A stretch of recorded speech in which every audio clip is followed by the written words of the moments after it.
Welcome. Today, we'll explore how to add your card to the Chase Bank digital wallet. Let's dive into the benefits of this convenient tool. Chase Digital Wallet supports a range of devices including smartphones, tablets, and smartwatches. Make sure you have one of these devices handy. Step 1. Open the Chase mobile app or visit the Chase website on your device. Step 2. Navigate to the Wallet section or tap Add Card to proceed. Step 3.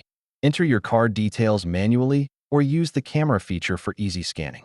Step 4. Verify your identity through one of the provided security methods. Step 5. Review all information and confirm the addition of your card. Step 6. If you encounter issues, refer to the FAQ section or contact support for help. To recap, adding your card to the Chase Digital Wallet is simple and enhances your banking experience. Start using it today. For more banking tips and guides, don't forget to subscribe. Thanks for watching.